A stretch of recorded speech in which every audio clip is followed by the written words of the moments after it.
Welcome to a new edition of Showtime with Coop. Insightful BS with my Laker teammates and NBA legends. And I like to do something a little different and bring in some, I don't want to call them ordinary people, but just some of the fans. And today, Nick, we have somebody, and when I introduce him, I'm going to let him say his spiel. Josh, who's a longtime Laker fan, NBA historian.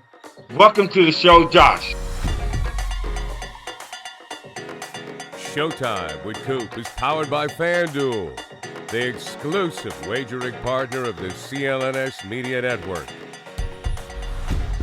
Michael Jerome Cooper, one of the most dedicated, intelligent, tenacious, hard-nosed, outstanding defensive specialists the game of basketball has ever and will ever see. A spectacular, sensational, crowd-pleasing slam dunk finisher, particularly on the fast break. A remarkable mid-range and long-range shooter, particularly in the clutch. A five-time NBA champion and an indispensable asset on all five of those Showtime Lakers championship teams. The 1986-87 NBA Defensive Player of the Year. I'm so proud of Bill Sharman for selecting you with the number 60 overall pick in the 1978 NBA draft so that you could be the indispensable asset that you were on all five of the Showtime Lakers championship teams. And you are even a better man and friend.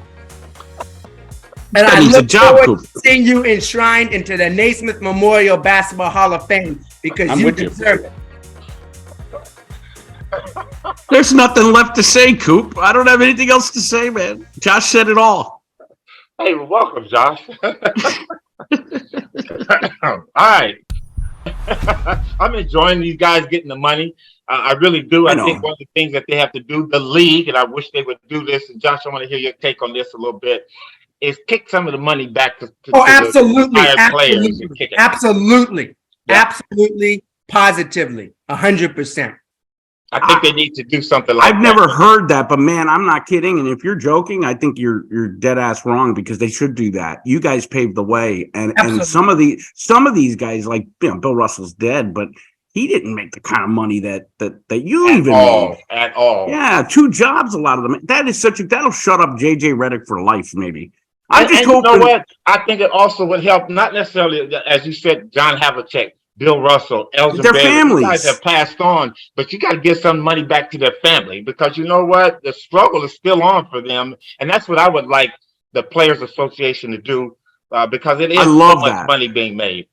I love that. And I didn't even think about it, but you could go that route. And also the NBA carries some sort of a charity because it is I want everybody to make as much money as they can. But Coop, when you got guys that are making two guys making $500 million while there's legends from the 70s who would borrow money off me if I were, you know what I'm saying? Like, it's heartbreaking. I'm serious. It's heartbreaking. Wow. I'm fired up today. I see, Nick. I'm going to let Too you much coffee. A little bit more. You're listening to Showtime with Coop. We have a special guest on, my man, Josh. I got you, baby. He's on, and he's our resident historian here. We're going to get into what he really knows about the Lakers, and we're going to give him some numbers, and we're just going to ask him, give him a number, and let him just roll with it. Give me any year from 1946, 47 on. Any year, your choice. Okay, well, I was born in 56, so maybe Nick can go back. And on April 15th, 1956. But I was born in 78, but I read a lot. 78, that's when the Washington Bullets defeated the Seattle Supersonics. Hold up, Josh. Who was the MVP of that series, Josh? The MVP of the series was Wes Unseld. He was a master at throwing that outlet pass. But the MVP of the season was Bill Walton. And the MVP Who was the coach of that? For whatever it's worth, was Randy Smith from the Buffalo Braves. And the head coach was Dick Motta for the Bullets. Dick Motta. I thought it was Gene Shue. The guy is good. Man, I'm impressed because you got me on that one. I thought it was Gene Shue. It was. I got to tell you, Bill Sharman, who's amassed the same amount of championships in professional basketball as the Lakers and the Celtics have in the NBA, 17 total. Greatest basketball legend ever. He used to always advocate that your entire season could literally be decided by one loose ball. So every detail counts, and the team that attends to the most details is oftentimes a team that's going to come Josh, up. we got to put you in the Auerbach Center that are out in Philly at the practice facility today. We need you to pump up the Celtics. Let me ask you a question. You watch a lot of Boston basketball? I've watched some of it this year. I know Coop does. I got to ask you both the question. When was the last time you saw Jason Tatum, A, take a charge, B, dive on the floor for a loose ball? I have never seen it. I've seen him take a charge early on. When you guys, listen to me, Michael Jerome Cooper. In Game 7. Hey, stop that, Josh. You sound like my grandmother calling me because I did something wrong. No, you did. I say it when you did something right. In Game 7 of the 1988 NBA Finals between the Showtime Lakers and the bad boy Detroit Pistons, Lakers won 108-105. James Worthy delivered 36 points, 16 rebounds, 10 assists. You finished with 12 points and you knocked down those 2 critical 3-point field goals.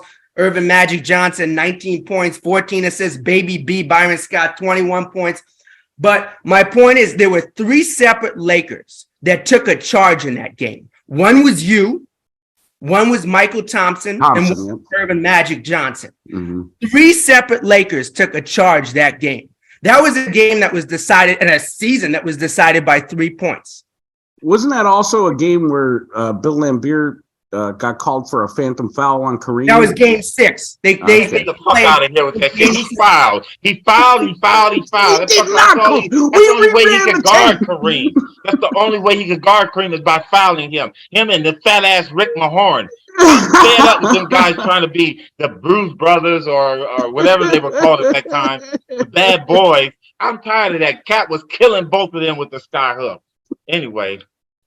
I had to bring it up. Josh, Josh, we're at this point of the show where I got, it's called Coop's Lightning Round. I'm going to ask you about 5 names, and you just tell me as much or little about the names I'm getting ready to ask you, okay? Absolutely. First name, Bill Sharman.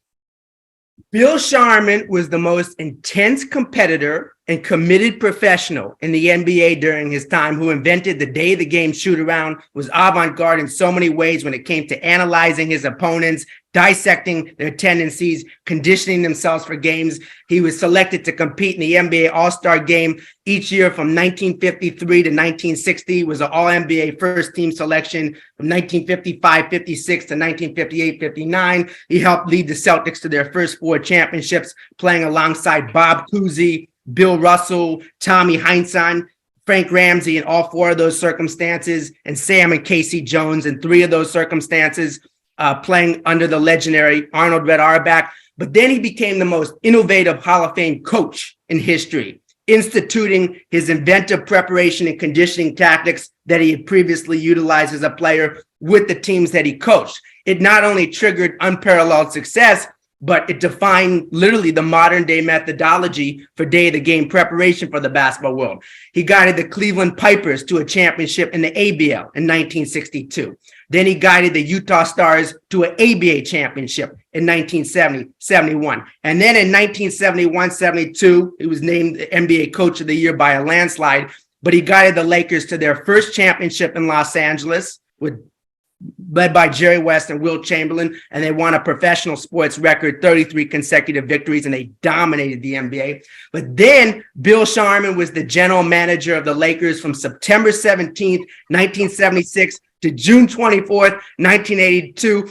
He was responsible for the Lakers' acquisitions of Norm Nixon, who he selected with the number 22 pick in the 1977 NBA draft, Jamal Silk Wilkes, who he signed as a veteran free agent in July of 1977, Michael Jerome Cooper, who he selected with the number 60 overall pick in the 1978 NBA draft, Irvin Magic Johnson, who Bill Sharman selected with the number 1 pick in the 1979 NBA draft. And Bill Sharman boldly but astutely compared 19-year-old Irvin Magic Johnson to the legendary Bob Cousy and the legendary Jerry West at the May 16th, 1979 introductory press conference that was held over a month before the day of the June 25th, 1979 NBA draft. Then Bill Sharman also surrounded the Showtime Lakers with Jim Chones, who he traded for on October 5th, 1979. Then the Lakers obviously won the championship in 19. Okay, Josh. Okay. Mitch Kupchak, July 23rd, 1981. Kurt Rambis, September 13th, 1981. Bob McAdoo, December 24th. Okay. No, but he's number Josh, I got some more names for you. Celtics rafters, and yet he was the one and only constant part of the first 11 Lakers champions. And not discussed enough, Josh. Not discuss. I mean, you did all the discussing we need now for a couple months of Bill Sharman, but he's under discussed. You don't hear Bill Sharman's name comprehensively. He's the GOAT. Thank you, Josh. After what he's done as a player, a coach, and an executive. Okay, Josh, your next name, Red Auerbach. Arnold Red Auerbach, that's where Bill Sharman got a lot of principles from when it comes to the fast break.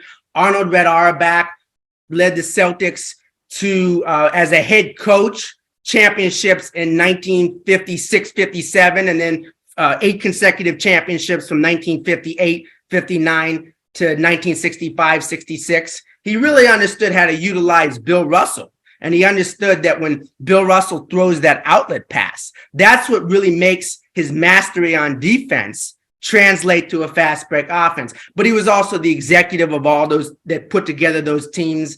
And he also continued to be the executive. The Celtics won 2 more championships in 1973-74 and 1975-76 with John Havlicek, Dave Cowens, JoJo White. And then he was responsible for obviously acquiring Larry Bird and Kevin McHale, Robert Parrish, and the 3 more championships translated during the 1980s era. Let me ask you this, Josh. Do you know how many cigars he smoked over his lifetime at the Boston Garden? Too many to count. Okay. Next name, Chick Hearn. Francis Chick Hearn. Francis Chick Hearn, he deserves a lot of credit, him and Elgin Baylor both, for the Lakers not going bankrupt. Because everybody says that, of course, when the Lakers moved to Los Angeles, they were almost a near bankrupt team coming from Minneapolis. And of course, Elgin Baylor revolutionized the game with his spectacular play, hang time, body control. But a lot of those games weren't visible on television. You had to listen to them on the radio. And Francis Chick Hearn, what an artist he was at creating a picture of what was occurring on the court. Even though you weren't watching the actual game, you felt like you were, because he created that picture for you. And absolutely, he is one of the greatest announcers in the history of sports that there will ever be. He was also the assistant general manager to the Lakers, to Fred Schaus and to Pete Newell and to Bill Sharman. He was also the assistant general manager. He had a great basketball acumen. He had a great command for the English language, and he's a legend. Larry Bird. Well, Larry Bird said that Michael Jerome Cooper was the toughest defender that he ever faced, which is the truth. But Larry Bird was, as you knew from guarding him, you can't stop him. All you could do is try to contain him.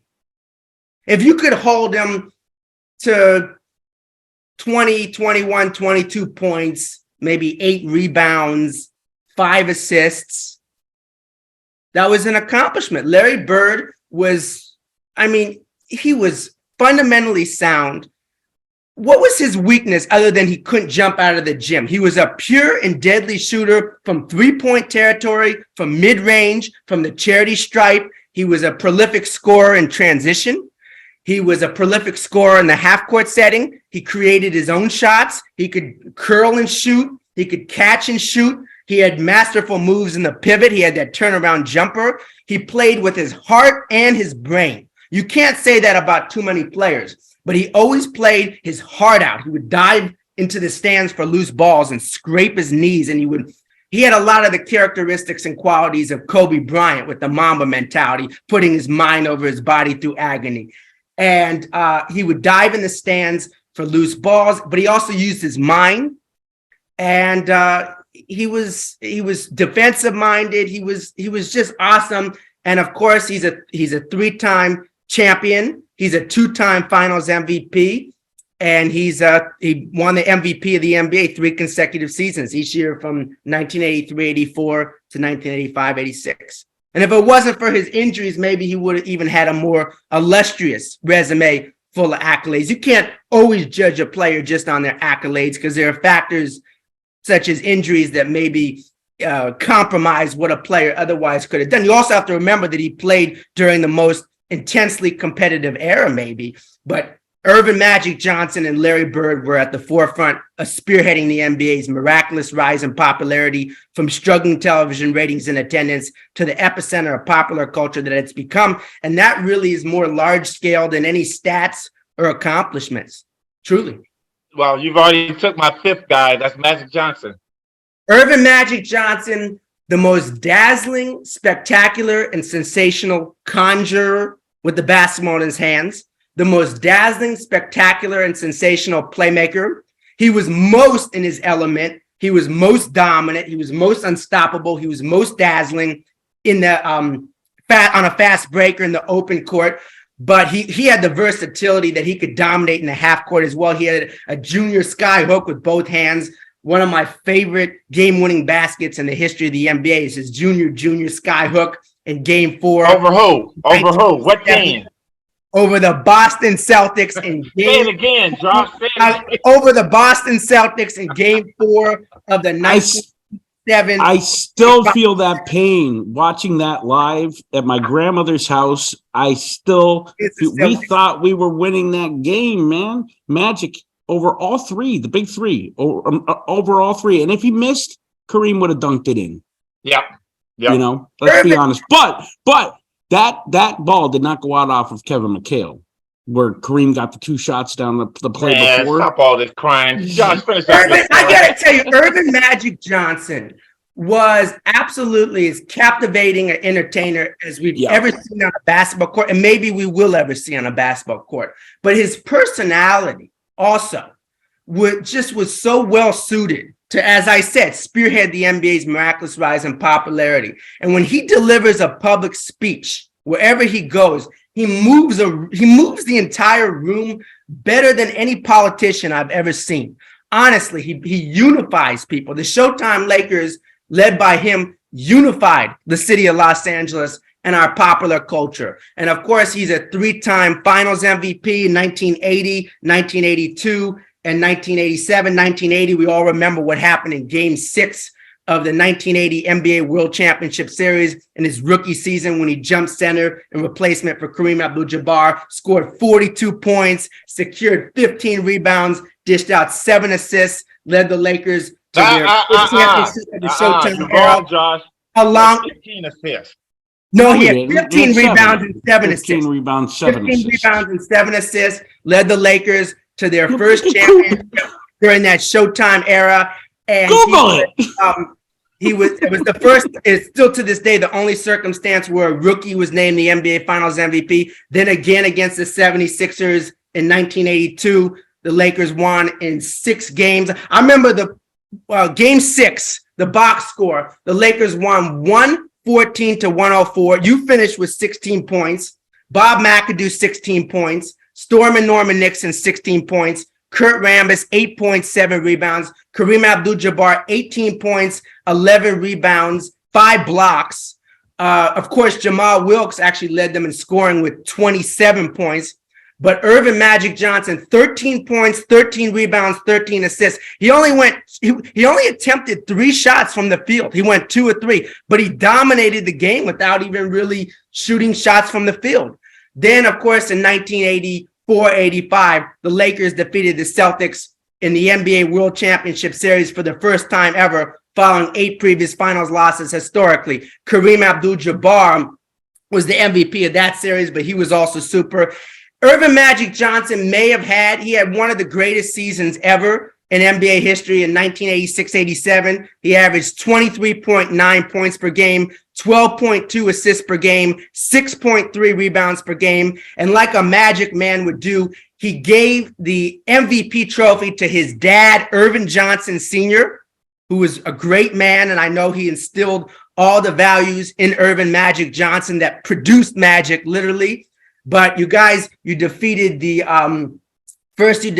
Denver Nuggets. You swept them, and then you defeated the Golden State Warriors in 5 games, and you were given the Defensive Player of the Year trophy during that series. Michael Jerome Cooper, the 1986-87 Defensive Player of the Year. But then against the Seattle Supersonics, you swept them. And actually, I got to say, you came up very clutch in game 2 with a 3-point field goal, and then in game 3 with a block, Michael Jerome Cooper. Then in the finals, came in the form of the Lakers defeating the Celtics once again in 6 games. Irvin Magic Johnson versus Larry Bird. But of course, the Lakers won game 1. Then game 2, 141 to 122. You delivered 6 3-point field goals and played such tenacious defense. And Irvin Magic Johnson finished with 20 assists to complement his 22 points. Now, of course, the Celtics did win game 3. They won 109 to 103. Game 4 was the junior Sky Hook game, 107-106. The Celtics won game 5 by 15, but the Lakers closed out the series on Irvin Johnson Sr.'s birthday. Game 6, June 14th, 1987, 106 to 93. Irvin Magic Johnson finished with 16 points, 19 assists. Kareem Abdul-Jabbar gave a turn-back-the-clock performance, 32 points. You played the most tenacious and hard-nosed and suffocating defense that one could play on Larry Bird. Big game James Worthy made one of the greatest plays I've ever seen when Kevin McHale was in the pivot, and he was trying to throw a pass, and then Worthy intercepted the pass, but he recognized that it was landing in the direction out of bounds, so he saved it from going out of bounds and dived onto the floor, but landed into the hands of Irvin Magic Johnson for a breakaway slam dunk. Worthy finished with 22 points.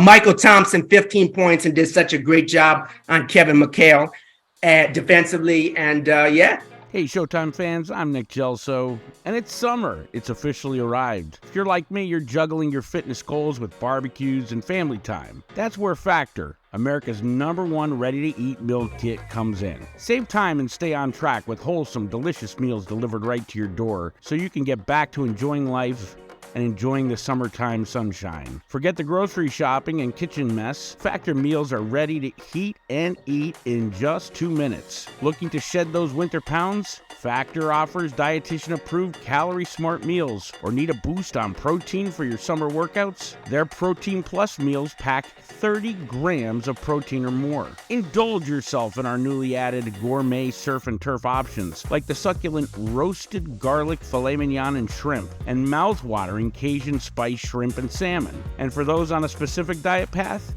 we've got keto, vegan, and veggie. We've got a lot more too. Choose from 34 plus weekly options with premium ingredients and over 45 add-ons, including breakfast items, protein-packed snacks as well. Ditch the expensive takeout and enjoy a Factor meal in just 2 minutes, making it not just cheaper, but it's faster too. And here's something I love about Factor. They are a sustainable choice. They offset 100% of their delivery emissions and use renewable electricity with sustainably sourced seafood in their meals. So come with me this June. Make the smart choice. Go to factormeals.com/Showtime50 and use the code Showtime50. With that, you'll get 50% off your first box. That's right, 50% off. But don't forget to use the code Showtime50 at factormeals.com/Showtime50. Treat yourself to healthier, hassle-free summertime eating. And then, of course, 1987-88. And what made that championship so special is that, of course, like I said, you became the first team in 19 years to repeat as NBA champions. But that championship in particular had so much character, triumphantly and resiliently battling through 3 7-game series. In the first round, you swept the San Antonio Spurs.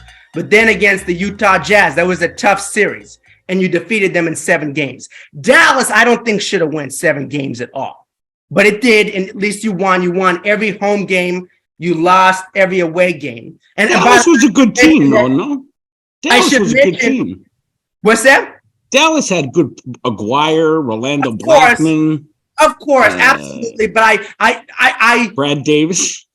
Yeah, but you were the Showtime Lakers. But anyhow, I agree, Josh. I agree. Continue. Then against the bad boy Detroit Pistons, you lost game 1, won game 2, won game 3.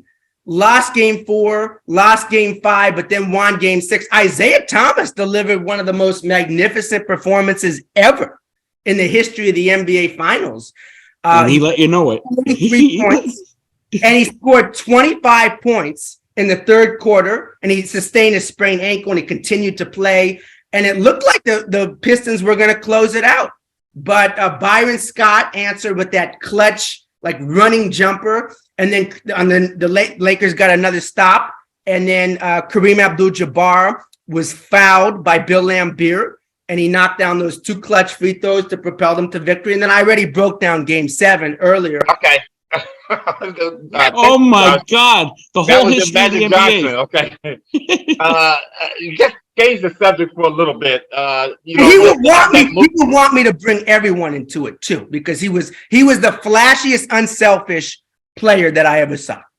We love you for that, Josh. Listen, there was a series that came out a year or 2 years ago called Winning Time, and I have not watched it.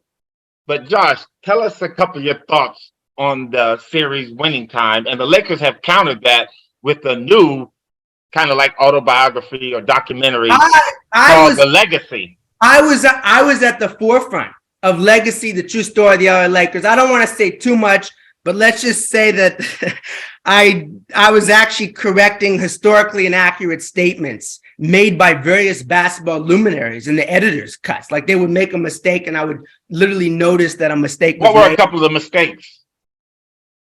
Well, like Pat Riley would say that the Lakers won 67 games in 1986-87 in the regular season, and they really won 65.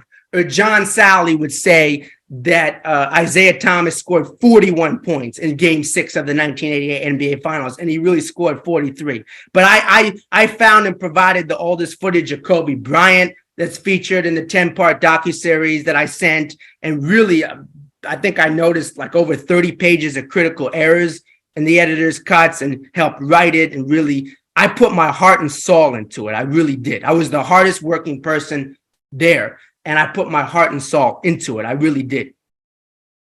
Well, and Josh, we thank you for that, because that was probably, again, like I said, I've never watched that show Winning Time because it's so irrelevant to me, and it was all kind of made up stuff. But I hear that they're still putting things out on it. I hope they get my part right, because they didn't. In Winning Time, they had me and my wife, we broke down and had me standing there with my wife changing the tire. I would never let a woman change a tire for me. I'm a man. I'm a man's man. So I'm going to get up under there. Coop. I know you're a gentleman. You are a gentleman. So, I mean, anybody anyway, who knows. But Josh, this segment here, I'm going to give you a number, and you tell me anything you want. And the number's going to have to be either a Celtic or a Laker. Number 22. And you can pick the team or the whatever. Well, that was Elgin Baylor's jersey number.